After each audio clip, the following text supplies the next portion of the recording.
خلق د اسلامی کال او د اسلامی میاشتو نه اکثر مرګري نه خبر دي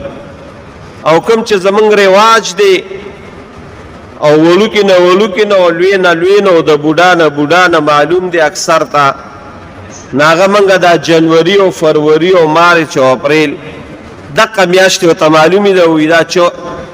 2025 عیسوي دی خلکو ته دا ټولو ته معلومه ده ماشوم لوی ته ووایه هلکه دا کال میاشتې ووایه د جنورۍ نه به شروع شي او په دسمبر به یې راته ختم کي او که ورته وایې اسلامي میاشتې راته ووایه نو ماشومانو او ځوانانو څه کوي چې بوډاګانو له هم نه ورځي نه دي خبر د هغې نه او حقیقت که وهابونه دي صاحب موږ وګورو نو د اسلامی میاشتو ګورې د مسلمان دپاره ډېر لوی اهمیت دی او اهمیت یې د دې نه اندازه ته د دې خبرې نه ولګوه چې موږ او تاسو یو مسلمانان بیا یو د الله بندگان بیا د الله رب العالمین د طرف نه په دې مسلمان باندې عبادات بعضې فرض دي او لازم دي او دی به دا عبادات خامخا کوي اوس د عباداتو طور طریقه به دا موږ ته دین او اسلام او شریعت ښولې ده نو د هغې شریعت مطابق چې ته کوم احکامات کې ابه الله ته منظور وي لکه مثال به یې ګلې صاحب والو اوس نن د جمعې ورځ ده تا ته دا معلومه ده چې دا د جمعې ورځ ده بیا د جمعې دا خپل ټیم د ماسپښین دی تا ته معلوم دی نو ته دا دی رالی د پېښور نه رالی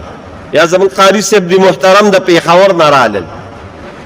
دا موږ ته دا پته لګي چې دا جمعې ورځ ده او بیا د جمعې نن اهم مونځ دی نو معلومات دي راته خو دا معلومات موږ ته نه نو موږ نه جمعه پېژنو نه زیارت پېژنو نه خالي پېژنو بیا به ته دا طریقه نه وي نو دا زده کول په انسان او په مسلمان لازم دي دا وختونه دقه شان د اسلامی کال دا میاشتې دا فرض کفایي دي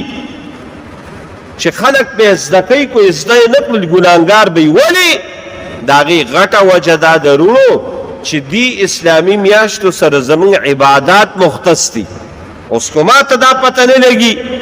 چې د رمضان المبارک میاشت کمه ده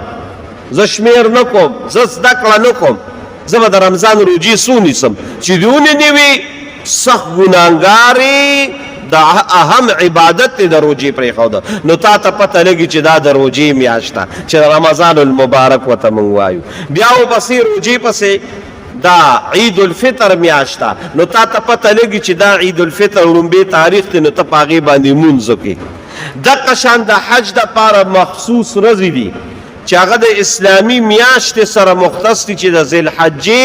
د 8 تاریخ نه شروع شي تر د 14 تاریخه پورې دا د حج هغه ورځې دي چې د اسلامي میاشت سره د هغې تعلق دی دا زده کړه ضروري ده خو اوس تا ته پته نه لګي چې ذوالحجه څه ته وي ته به حج څه وکړې علی هذا القیاس نو ګورې رونو دا یاد ساته د اسلامی میاشتو سره زمونږ او ستاسو عبادات مختص دي نو دا به زده کړه خامخا کوو دا به زده کوو خامخا زمونږ لوی بدقسمتي دا ده چې موږ د دې نه نه یو خبر زه نن دا وایم خیر تاسو خو نیکان خلک یې علماو سره جوړ خلک یې دا د په وخت د جمعې مونځ له راغلی یې تاسو ته پته لګي خو اکثر ملګرو ته دا پته نه لګي چې نن زمونږ د اسلامي کال د 1447 لومبې تاریخ دی او د محرم الحرام میاشت شروع شوه دا به ډېرو کمو کسانو ته پته لګي دا زمونږ ډېر لوی بدقسمتي دی دا زمونږ ډېر لوی قبقلي ده